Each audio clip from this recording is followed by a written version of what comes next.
Welcome to Stories with Traction, unedited and unfiltered.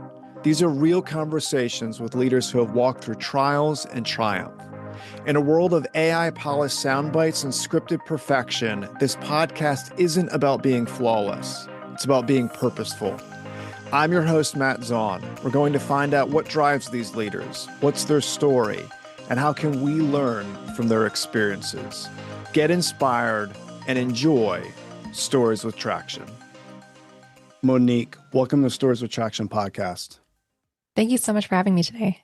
Thanks for your time. I really appreciate it. And the first question I want to start with is, when you're at a networking event or party and someone asks you, what do you do? What's your response? Oh gosh, such a good question. And it's funny because I love networking events, but I'm like an introvert at heart. So it's like, but when I met with that question, I always let people know that I work on the talent side. So I represent speakers, influencers, help them get their brand deals. And then if we do get deeper into the conversation after some back and forth and stuff, then I do tell them I'm also a founder. I have my own agency. But I always lead with the talent side. It's definitely the more fun part about what I do. For sure. And I appreciate you mentioning that. Now, there's a lot of interest with people utilizing your services, right? I mentioned to you before our recording, I work with a lot of C-suite executives, and a lot of them aspire to be speakers. They really want to be thought leaders, and they're very mindful of branding. So what would be some early steps that you would recommend for, let's say, a business leader that wants to transition into that thought leadership world? What are some points that you would say, like, this is where you absolutely need to start? 100%.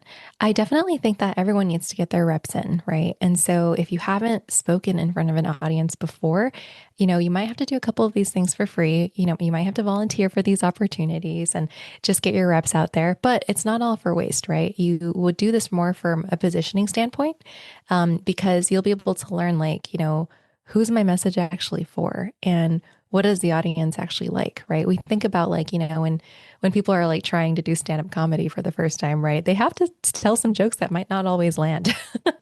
And so that's what doing these reps are more important for as well, because you can also use some of that content for creating your speaking reel. That's definitely number one. So if you're getting into this for the first time, you need to have a speaking reel. And it can help you really refine your message and just craft what exactly you want to say and what you want to end it with, right? So I've worked with many speakers that never could, they had a really, really great talk, but when they got to the ending, they could never really land the plane. And so this is a really good thing that you can start to practice and focus on too, instead of just ending it with Q&A. You should always end it so you have the last word, right? And someone's not asking what's your favorite flavor ice cream? That is so important. And that is something that I always tell people, never end with Q&A, because you never know what's going to be asked. Yeah. And you could have an incredible session, and then someone's going to raise their hand, ask a question that doesn't really have anything to do with what you just said. And that's what people are going to remember, which is not good. So I really appreciate you mentioning that. That's a really, really important point. Yeah. You mentioned get the reps in. I want to dig a little bit deeper into this, because this is so important. This is something a lot of people want to avoid. It's uncomfortable, just because it takes time, it takes dedication, and it could be really flustering to people. One of the things I talk about quite often, I mentioned a few times on this podcast, is early on in my speaking career, it was really tough, really tough. And I was not good at connecting with people. I really struggled with communication. And I was basically, this isn't me sharing all aspects of my story, but I became a professional speaker almost by accident, right? And one of the things that I did to get over this is I gamified embarrassment. I think this is so important. It's basically, I made a game out of embarrassing myself. I said, if I have to go through these reps, I'm literally going to set a goal to make sure that I consistently put myself in positions to embarrass myself. So I whiteboarded it. I had a whiteboard, and every single week I had to put myself in a situation that I knew I was going to be embarrassed. And what happened was it really fast tracked my ability to learn how to connect with people. And as you know, often it takes like for someone to be like an incredible speaker, an exceptional world-class speaker, it could take 5 to 7 years if they're just poking it with a stick or they're just doing a few talks here and there. What if you could fast track that? What if you could fast track that in 1 to 2 years? And a lot of that comes into how many reps are you willing to go through? And for me, that was that exercise. That was embarrassing myself to the point where I got so good in those moments that when I was up in front of a room full of executives, it was a cakewalk because, the night Mhm. before I might have been in like a really flustering stand-up comedy situation and I completely bombed, right? So that was really important for me. I also read recently, as in a couple of days ago, and I found this fascinating. So, you know, Frank Sinatra, and this is just one example. We can give multiple examples as far as musicians, different artists. But Frank Sinatra, the percentage of hit songs that he had in the world was nothing compared to how many songs that he actually wrote. 1,200 songs Frank Sinatra wrote and sang, and only a fraction of them became hits. So think of all the reps even musicians have to go through to get these hit songs. So based on a couple like reps, you mentioned, sometimes you might have to speak for free or whatever the case may be. Mhm. What are some other like practical steps outside of pro bono talks and speaker reels? What are some other practical steps someone can do that they can build a process out of getting some of these reps in? Yeah, 100%.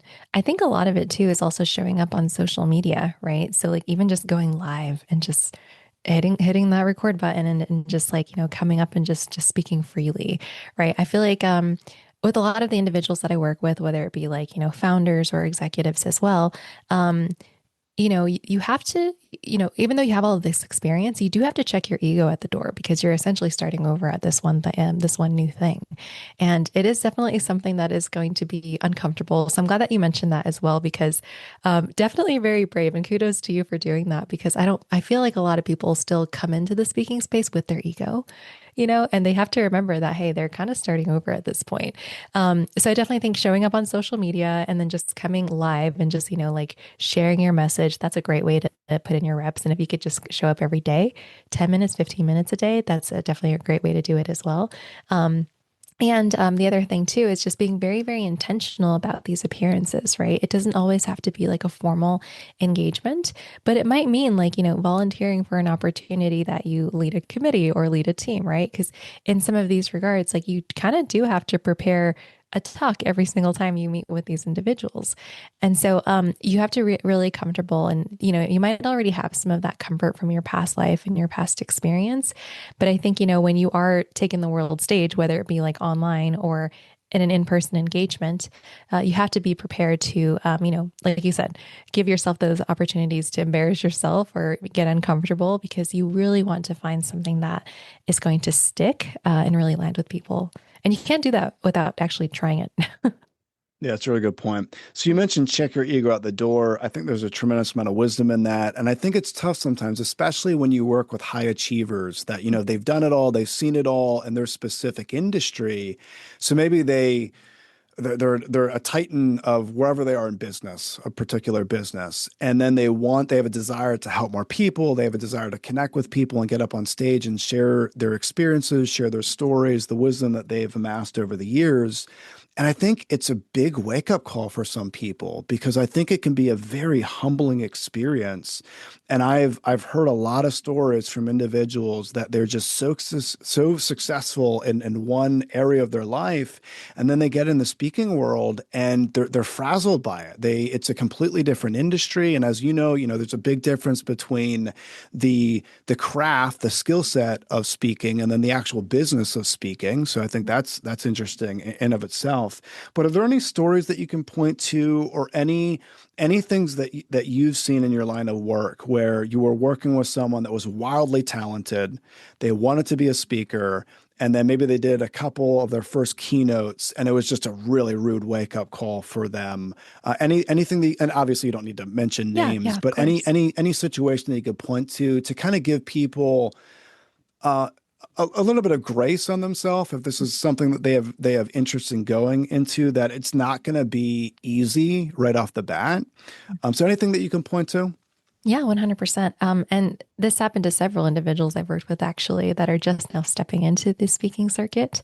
I feel like a big part that they run into where it's that wake up call for them is that they basically come into the speaking world thinking that they can demand this fee just because, like, they've done XYZ, right? But maybe this is one of the first big stages that they've stepped on, and maybe they do end the talk with Q&A. And then the last question is, what is your favorite flavor of ice cream, right? And that's what they're known for. But anyways, like they end up finding out about these things later, and I feel like it happens very, very early on because when they're offered this X number fee, which is probably half or even less of what they were demanding or thinking that they could command, it's because they didn't have that experience. They didn't have like previous talks that they could share. And maybe they didn't, do so well on that initial planning call or that pitch call where they are meeting with the initial decision makers.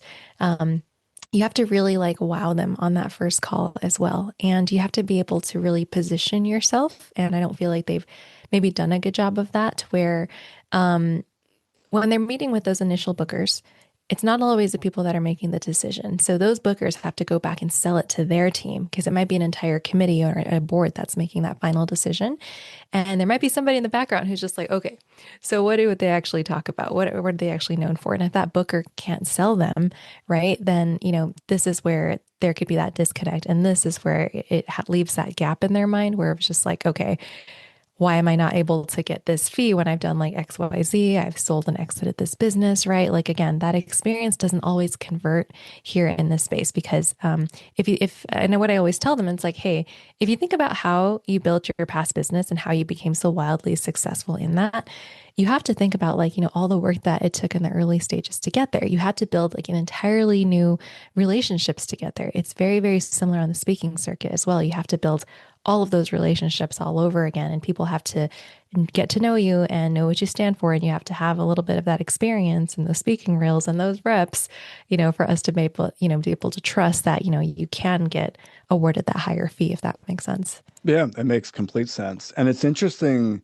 just seeing the development of the speaking world over the years. And I feel like, decades ago, information was king, right? Like someone that knew something and they can get on stage and very impressive with everything that they knew. The problem is today, like information's cheap, right? Like everyone has access to information in the palm of their hand. And then I feel like there was this transition that it went from problem to solution, right? So a company might have a problem, or maybe a company sending their employees to a conference that's addressing certain problems, and you had Mhm. speakers and they had solutions to problems. I Mhm. think that the challenge today is with AI technology, there's a Yeah. lot of different solutions that we can iron out with different problems that we have. So you can correct me if I'm wrong, but I feel like today transformation is so important, right? If a speaker could get on stage, regardless of what kind of talk they're doing, whether it is a keynote or a workshop, they can get on stage and have this transformational change where yes, there's information,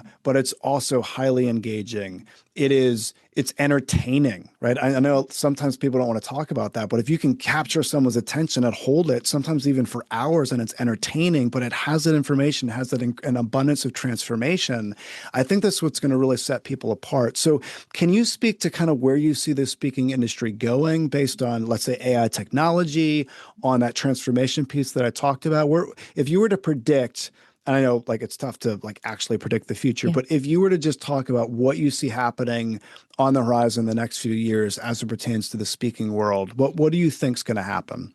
Yeah, 100%. I think you hit the nail on the head. It's that transformation piece, because that's the same thing that I'm sharing with the speakers that I work with as well. Because I do believe that it's a combination of your positioning, your presence, and your proof, right? And so with your positioning, it's definitely making sure that obviously, positioning is what gets you paid, right? Presence is what gets you seen. And then proof is what, like what everybody needs to finally like make that decision and get over the finish line. And so, coming back to this whole piece about with AI technology, I do agree. Like AI is making information and education so easy for people to capture. And I think that it's a combination of these three things because obviously, if you've got the presence, like, okay, if you're working on also building up your online presence and you're becoming like a big name, that is like a little bit of the star factor that also helps. And it really comes back to this transformation as well, where it's the combination of these three things where the transformation is what's actually going to leave that continued impact. So after, they come and hear you speak, yes, it's going to be really great energy in those moments, but what happens like 3 weeks later, 3 months later, right? Some of that can die down. And this is where that transformation and that continued impact really, really is important. So a big theme of what I'm seeing right now with speakers is that they also have something to carry on, right? Where it doesn't like this is just the beginning. This talk is the beginning. So if there is something that they can offer that is, to be able to carry on that continued impact, whether it be like a guided book or maybe an online course or something like that, or even like consulting hours that they can have like to have coming in, or even like additional webinars after the fact. It's kind of like bundling this into your talk. So this is something that I've definitely seen as a theme, especially like coming into the future years. I think it's going to be something to carry on because everybody can get everything on AI now. So how are you going to stand apart? And how are you going to stand apart from other speakers too that may come in as like, the star factor and they already have like a really big name.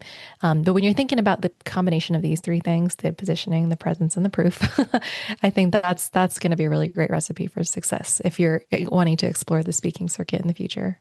Yeah, I can't agree more. And it's interesting that you mentioned like after the session concludes or after the Mhm. keynote, because I would say in the last 5 years, the amount of people that have asked me for where's the post work or what can we do after the Yeah. session concludes has skyrocketed, right? Because people want to keep in touch.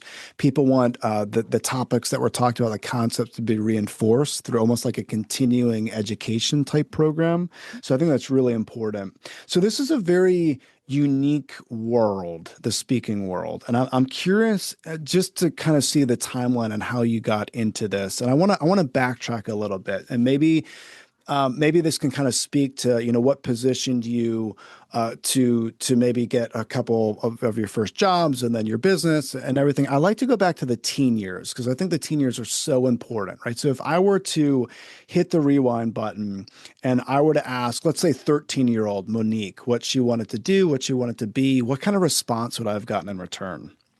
Yeah. So, coming, born and raised in an immigrant family, what are immigrant parents telling you to do all the time, right? They're like, study hard, go to get a good, get a good degree, go to school and get a good job, right? And so I was really, really tied into just wanting to succeed and be, a CEO of something. But I thought I had to do that through the corporate ladder and things like that. And then once I kind of like, got into college and after graduating from high school, my mom was really, really adamant that I didn't work during school. And so she was really wanting me to study and just focus on that. But obviously, like, I see my friends like getting all the cool things and I'm like, I still need some money to to keep up with them, right? And so I think growing up and going through all of that, I had a lot of identity issues as far as like just trying to figure out who I wanted to be, right? So I tried really hard to just fit in where I could. But with that being said, since I wasn't allowed to work per se, I kind of started my own business behind my mom's back. So I started a photography business and I was doing photo shoots after school for people in the car community. And so I was just taking pictures of their cars, got into a couple of car magazines, which is pretty cool. But anyways, through that experience and just learning that, I always had those like entrepreneurial like skills and mindset. And because when I finally was able to work, and my mom was like, okay, like after I told her and confessed to her that I had my own business going on as well, she was like, okay, well, I guess you've kind of proven that you can manage this. She's kind of got the tiger mom going on, and so the very first jobs I got were door to door sales, and so because it was like the only one that was like recruiting at the time because this is when the job market was not doing very, very good. Trying to dating myself here. And so like around that time, like they were the only ones that were selling, hiring. And so I got my teeth kicked in really early on trying to learn more about the door-to-door sales world. And I feel like that was a really, really great stepping stone as I like stepped into my career. So leading into that, went into finance, had my own practice in wealth management and financial planning, became one of the top 10 female advisors in the Western region in terms of like book of business and number of clients. So definitely did really well there. And so when I finally wanted to make that leave, though, oh my gosh, it was like a movie moment where celebrating our colleague's 50th anniversary at the firm. And all of a sudden I was just like, oh my gosh, I don't know if this is what I want to do for the rest of my life. And so, excused myself, went to the bathroom, looked in the mirror, and I'm like, is this really what I want to do for the rest of my life? And very, very movie moment, you know? So it took me about 6 to 8 months to finally leave. So when I left, I went into the marketing world, and this was around the time of the pandemic. And so after that, I don't know if you're familiar with that app called Clubhouse. Sure, Yeah, absolutely. I was on loved, Clubhouse for loved. quite some time. Yeah, yeah, I love that app. And when it first came out, I did spend a very, very, very disgusting amount of time on that app. I think I spent like 60 hours the first week on that app. But that was like my claim to fame. So Yahoo Finance did an article on me being one of the top business influencers on that app. And then an old coach saw my post on that, and he was like, "Hey, do you want to join my team?" And I'm like, "Yeah, absolutely. I don't know what we're doing, but I'm down, because I've always like really admired him and looked up to him. And he was a professional speaker. And so he was the one who kind of opened it up to me to start managing the talent and working with professional athletes, UFC fighters, Olympic gold medalists, top executives, just individuals that have achieved like the top 1% of what they do. So being around high performers again, that was really exciting for me. But I was kind of learning as I was going, like with learning about the speaker circuit. So I'm like, wait, you can get paid how much to talk for 1 hour? Like, this is nuts, right? And so now that I'm like really deep in this space, I'm so passionate about it. But if you were to ask my teenage self, like if I would ever be in this space now, like there would be no way. Wow. All right. So there's so much to unpack with what you said. So, all right, you mentioned Clubhouse. So I have to just say this. I was on Clubhouse for quite some time as well. And I don't view it as a waste of time because you also mentioned get your reps in. So what Yeah, happened on true. Yeah. Clubhouse was I was on Clubhouse and every week I would do like an hour on Clubhouse where I would send out invites and there was a bunch of people that come in the Clubhouse room. And then after a while, a good friend of mine who was doing podcasting said, Matt, you got to launch a podcast. Like you have to make sure this is recorded and it has some staying power because at the time you couldn't Yeah. record Clubhouse meetings or rooms, whatever they called them. But it really speaks to getting the reps in, right? There's Mhm. all kinds of different things we do in life that get certain reps in that can transfer into other avenues. But you also mentioned something that I have to dig a little deeper on because at the very beginning of this conversation, you mentioned you are an introvert at heart, Yeah. and then you mentioned door-to-door sales. Oh, So yeah. I can only imagine the anxiety, how uncomfortable you might have been. So talk to us a little bit more of that because you also mentioned, again, get the reps in. I mean, what a great way to get reps in and handle a ton of rejection. I mean, if you want to get rejected quite often, go into door-to-door sales. Oh, So talk to us yeah. a little bit more Oh about my that. gosh. 100%. I'm glad you caught on to that. I feel like most people don't really catch that. Yeah, it was definitely an experience, that's for sure. But I think it was from this resilience that I had very early on and being born and raised in an immigrant family, right? Where they're like, you have to work hard. You have no choice. And that's kind of what I thought it was. And there would be days where I would just be so defeated. And I would like, I'd cry about it because it's just like, very emotional for me too.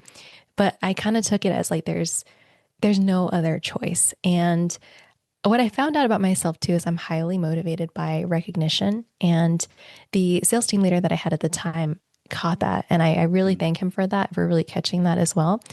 Because he would like point out, like, when we would get our wins and stuff, and he would have like all of our sales metrics like posted so everybody else could see it. And, even though I was always like the really, really quiet one, I would really, really appreciate, like when I was actually winning, like no, like I would be so unassuming and no one would ever catch that. And I think that's the part that really, really drove me. And I started to like really get that ingrained in myself. Even when I was like getting interviewed for my first job and when I was trying to go into finance and wealth management, right?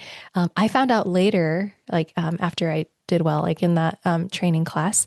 I found out later that the organization gets 4 bogeys, right? And so I was one of the bogeys because I failed the personality test.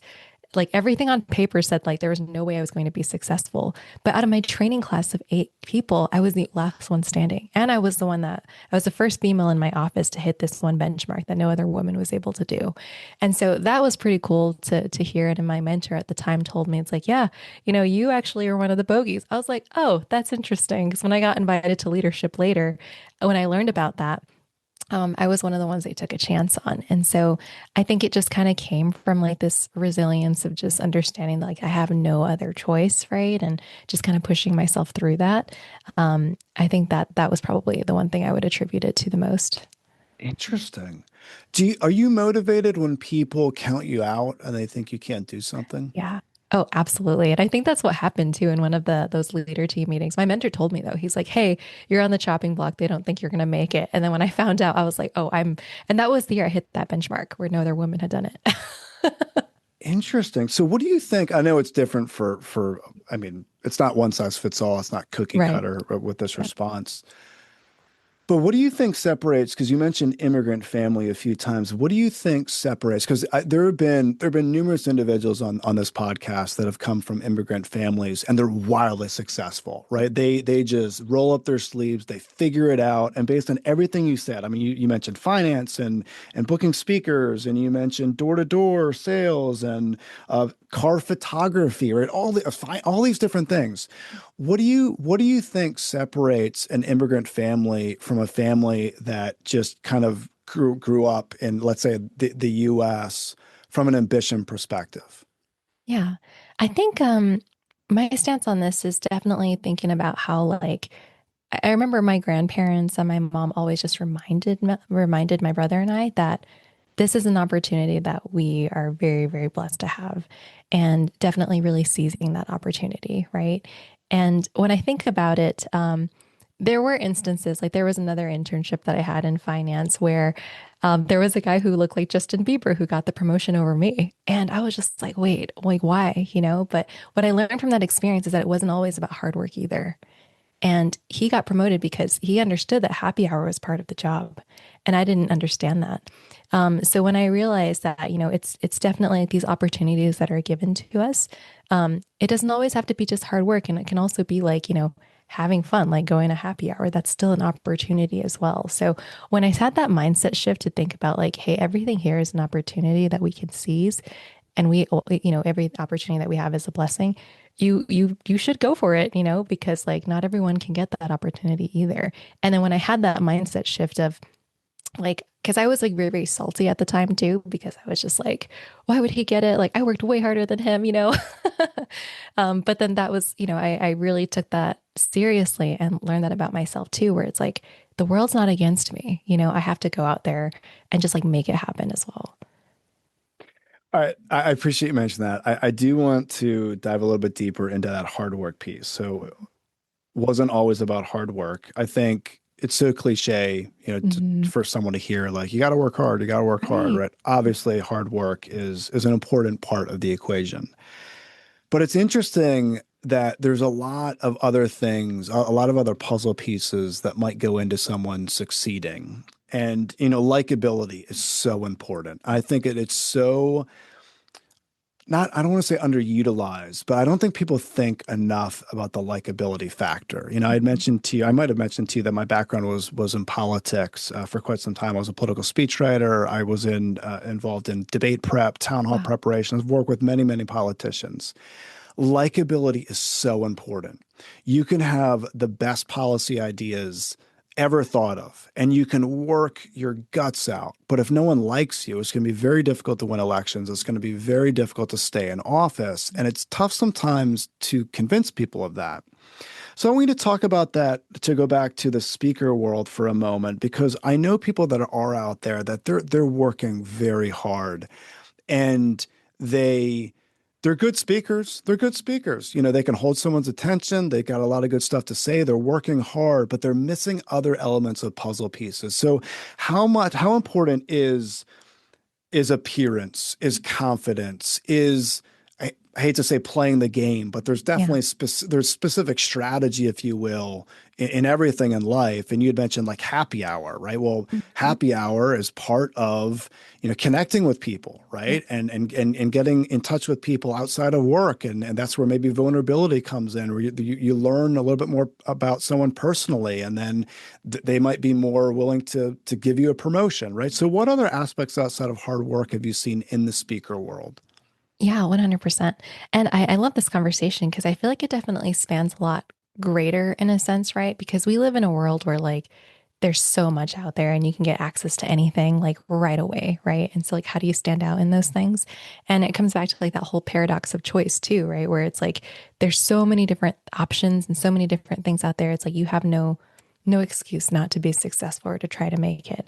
But what I think it really comes down to and like standing out is just being able to come back to being human first. And so I feel like there's so much there with like the online and showing up and doing all the different things. And it actually forces us to be really siloed and away from people. And I always say, like, I'm a much bigger fan of like belly button to belly button sales, right? And I've shared with you, like, these are like the first podcasts, that I'm doing as well, just trying to get my message out there too. But it's because like I'm still out there doing things in person. I much prefer just like shaking hands and meeting people in person and putting myself in those positions of meeting the individuals in this world. And so I would say for the speakers like wanting to get into this that are definitely where they're not focused on just the hard work, I would bring it back to like being human first, right? And putting yourself in those positions where you are able to network and meet more of these individuals. So I would say there's a lot of like conferences and events that are set up for meeting professionals and meeting executives, right? Where all their whole thing is like planning events and planning conferences, and you can totally attend these conferences yourself and be in those places where you can actually meet these people. You can go to the happy hours. You can actually connect with these people because everybody that's going there wants to meet people too. So I feel like trade shows are definitely a really easy way to do that. And it brings it back to just like that human connection. I think that's why everyone loved Clubhouse so much because we could actually like talk to people again. But this is just taking it one step further, right? It's just like, we're spending all this time being online, but I think if you can stand out and just like take it offline for a bit, I think that's one thing that could be really helpful. That's a really good point. Thank you for sharing that. I appreciate it.